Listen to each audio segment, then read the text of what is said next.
I was intending to upload a slideshow of old photographs of Liverpool Cathedral's construction as an annex to LHFE End. But after seeing so many of the warm and wonderful responses in the comments section, I thought I'd add some commentary to address some of the questions and queries.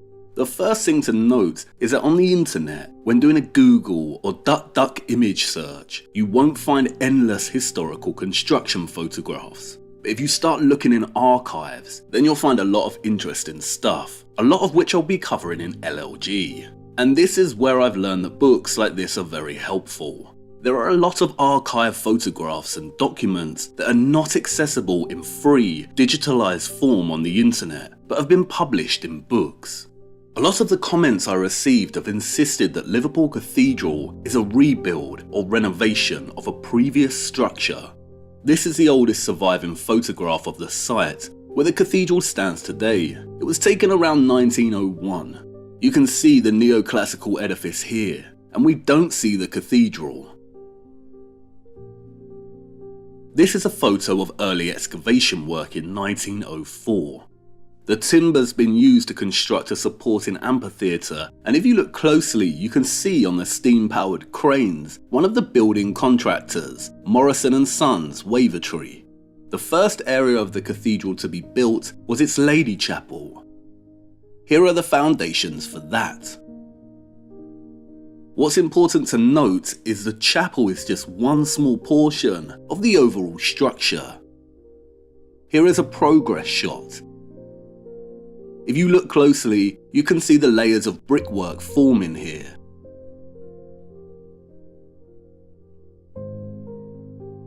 Next came the chancel. Here is the beginning work on the chancel, again another portion of the cathedral. All the while the Lady Chapel is coming along nicely. The Lady Chapel and chancel were actually the first parts of the cathedral to open to the public. And why did it open when the rest was not completed? Because there was a requirement to meet the demands of a growing and pious population. The First World War halted progress, but it resumed in the 20s. This is a photograph taken in 1924, showing the completed chancel. Then came the central space.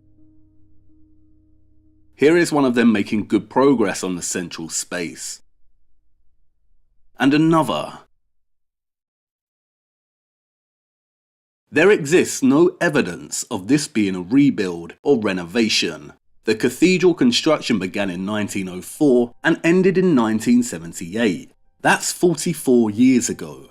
It's the largest cathedral in England.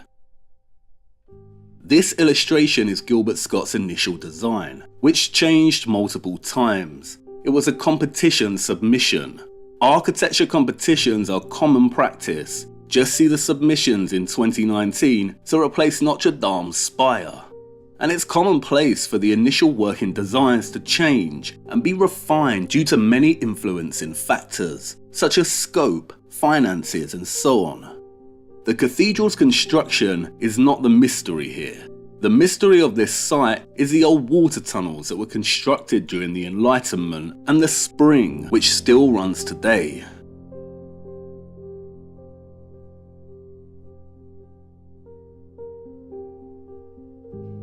This site replaced an old medieval water system and infrastructure.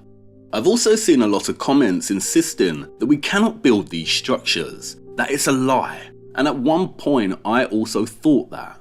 Construction started in 1904 and finished in 1978. Before World War II, the means of construction was primarily Industrial Revolution technology, steam-powered cranes, steam-powered saws, etc.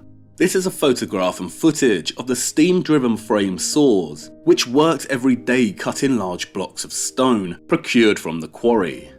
After World War II, there was more modern technology, such as pneumatic drills. The wars slowed the progress of this structure significantly. If it wasn't for the wars, I'd venture that they may have got it done in around 45 years.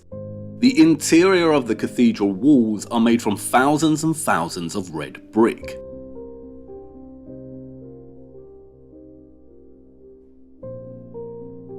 The exterior is sandstone cladding, or a facade, and you can find an abundance of photographic evidence testifying to this.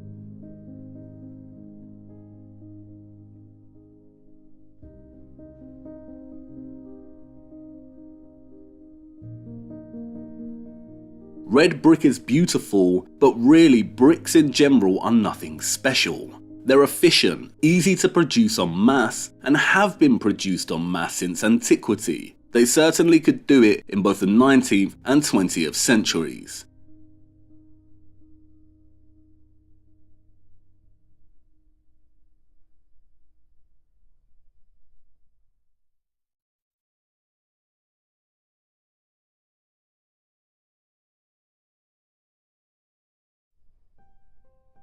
Here is an image of a 19th century underground reservoir. If you go to the site and walk around, you'll start noticing a lot of loose bricks. And if you examine them closely, you'll see red bricks with Victorian company names on them. The brick is not lying. There is a difference between old red brick and 19th century Victorian red brick. And now you might say, aha, so Liverpool is not a real cathedral if the majority of the wall's interior are composed of red brick. But that's not correct. If you look at many medieval cathedrals, you'll realise that the walls are composed of a type of rubble interior and then a carved stone cladding exterior finish. Again, there is nothing impossible or particularly special about this.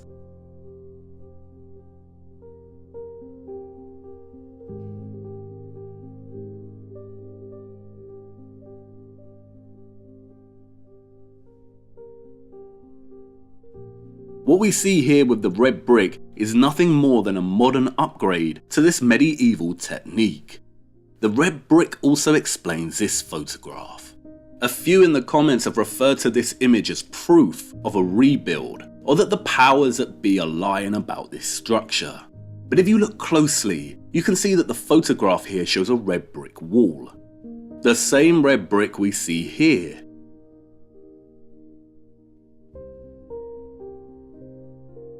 And here. And here. And here. And why? Like I said earlier, the cathedral actually opened much earlier, starting with the completed chancel. This is a long time before the structure was completed in its entirety. In 1938, when this photo was taken, they were expanding westward to here. This red brick wall here is a temporary wall. Brick walls are easy to build. Ultimately, brick is Lego, and the public was still using this area of the cathedral. They are digging here to lay the foundations for the westernmost end of the nave. As you see here in the aerial shot from 1965, this end was still not complete and continually undergoing extension. Temporary brick walls allowed the population to attend services simultaneously. Here is a close-up of this area as it progressed in 1969. Look, another temporary brick wall. And if you still don't believe me, then compare this area with a photo I took myself. This decoration is the same. This border was not added yet. This tracery is the same. And these statues here are being sheltered by the timber boxes here. But as you can see, the stained glass up here is finished. Look. Here is an image of them designing the glass. Is this basic red brick wall really evidence of a previous impossible structure that they are renovating and replacing? Here is an image after the temporary wall was dismantled and the arch in place. A service is taking place despite the arch frame still being in place. As you can see, they used the cathedral while they were still constructing it. And I know that you'll say the structure looks weathered and older in this photo, but you have to remember that this section is not complete. There is no roof above. The rain, the sunlight, the camera all affect how the stone and brick look in a photograph. We see that here. Variations in tone and highlights are not proof of genuine weathering, especially in old photographs. Another trend in response is that Liverpool Cathedral was post-industrial revolution. What about the ones that came before? What about the structures that took 3 to 4 years? And this is where it gets complex, and it's one of the central themes of LLG. In terms of genuine medieval cathedrals, Hereford Cathedral was completed over 171 years, York Minster 242 years, Gloucester 410 years, Salisbury 100 years, Wells 274 years, Exeter 288 years, Lichfield Cathedral 145 years. But in terms of a lot of the structures that went up during the 18th century and after, and at such pace, this is where it gets complicated. Can you tell the difference between a structure like this and one like this? I never used to be able to, and I still struggle. Both are in the Gothic style, both are parish churches, but Ludlow is genuine. This is what the interior looks like.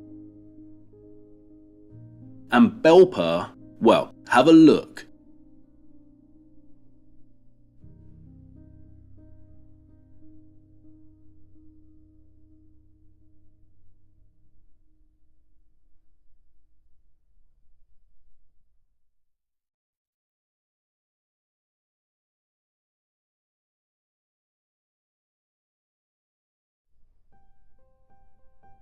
You see, no real arches or columns.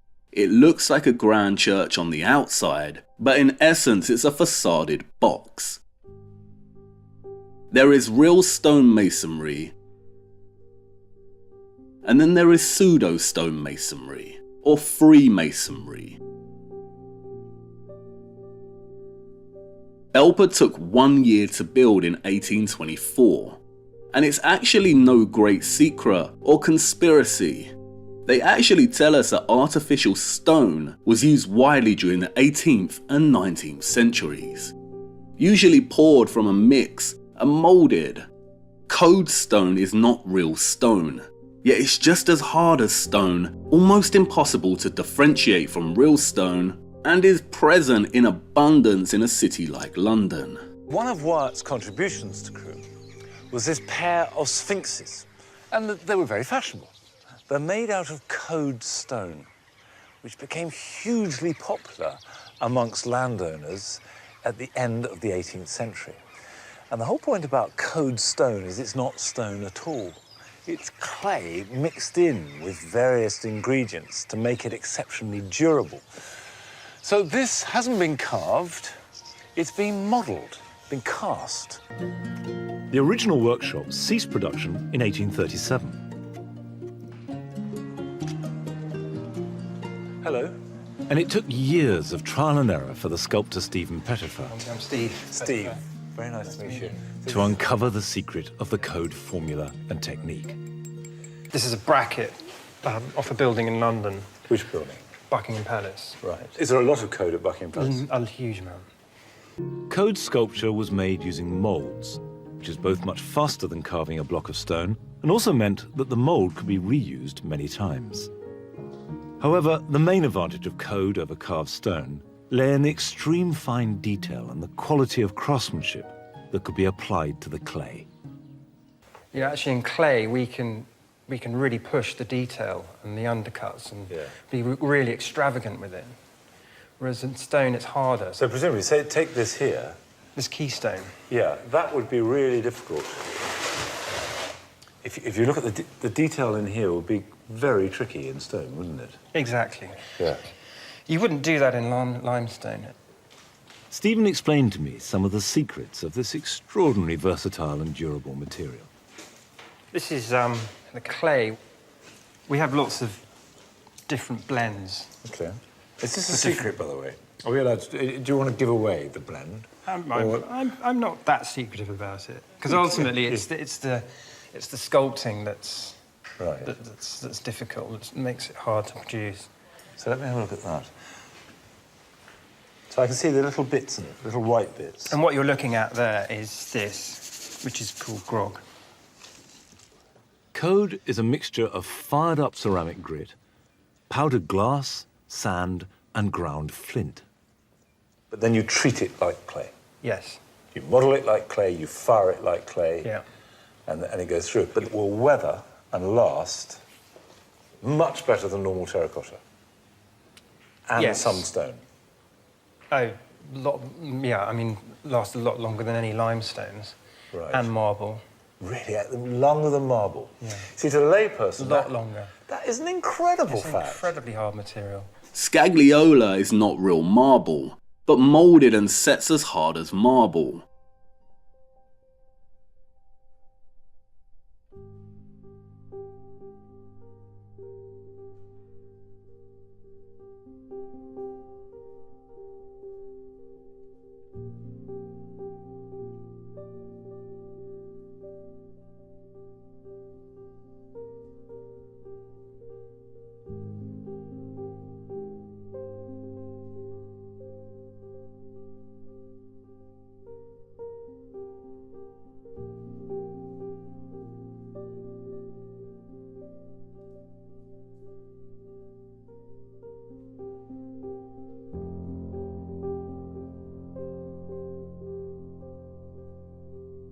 There are many artificial stones such as Victoria stone, Portland cement, stucco that went into the creation of a vast amount of classical and Gothic revival pieces that were completed in the 19th century, produced en masse with moulds.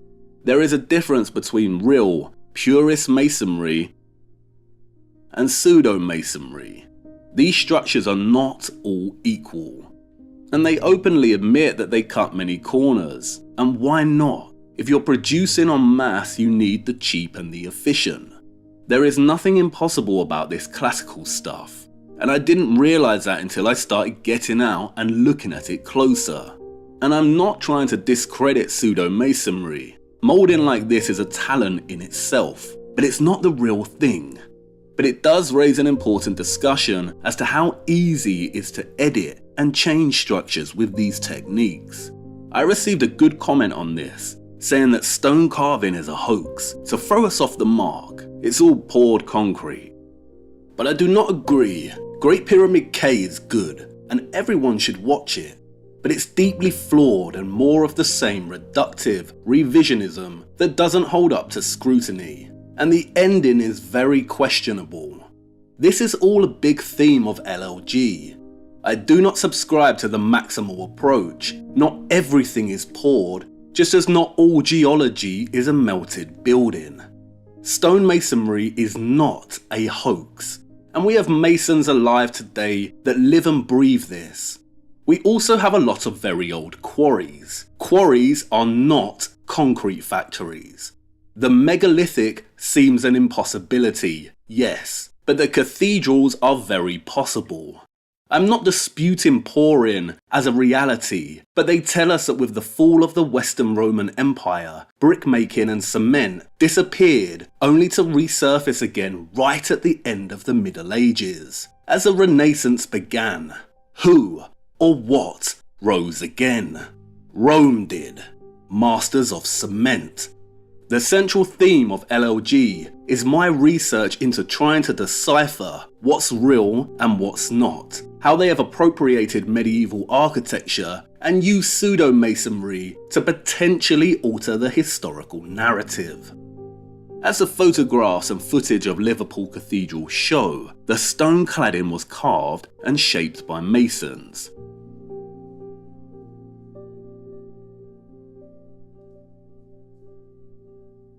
The marks on these sandstone blocks are the marks of masons' tools, probably greatly aided by post-World War II technology. You can see the length of the strokes and their inconsistency. The lines do not run in a uniform manner, and this demonstrates that they were not finished by huge machines. And we see the same thing here.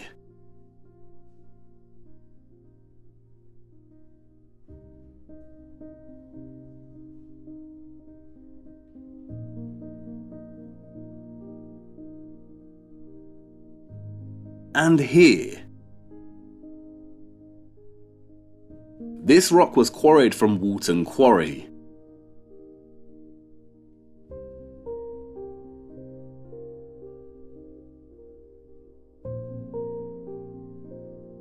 If you look, you'll see it's the same red pigmented sandstone.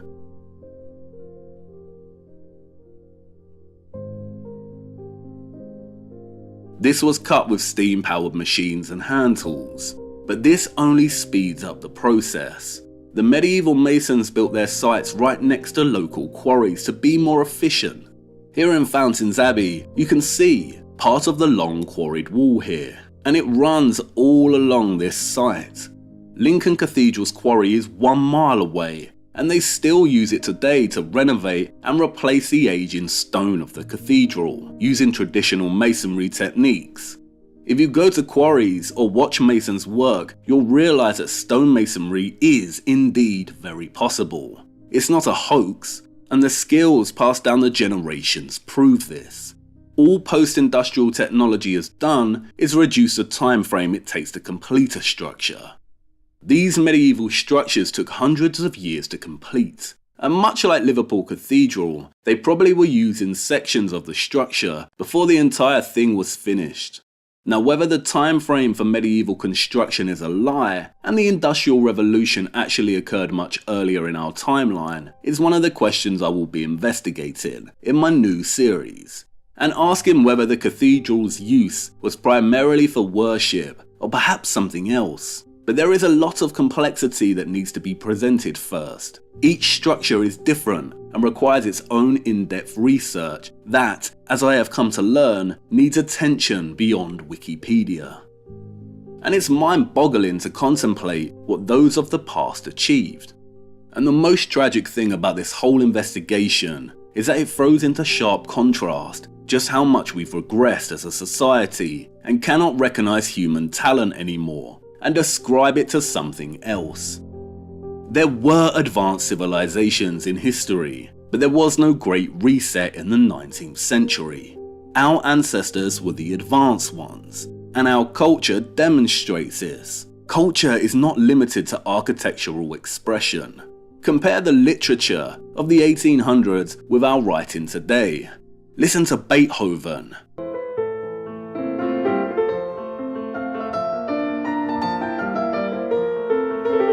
And then our music today. Waved off from, got skunk in my suit in a rave jumper eggy with your mom. Taste the traditional cuisine of the past and compare with today. The way we painted back then, and now the art we produce today. The big lie surrounding the cathedrals is not the impossibility of their construction. The lie is something else, and it's a lot more complicated, worrying, and mind-boggling than I first realised. I got it wrong, and now I'm going to correct it with a new series. But I will not continue to discredit or erase my ancestors when there is a wealth of evidence and information working against me. I cannot do it, especially just to appease a thirst for conspiracy. Like I said, there are big lies, and there was a Great Reset. It just didn't happen in the 19th century. And the impossibility of the architecture is not the issue. We can build like this, and we can definitely pour cement and mold code. I hope that adds some clarity, sets a tone for what to expect, and hopefully I can get the next episode finished soon. Until then.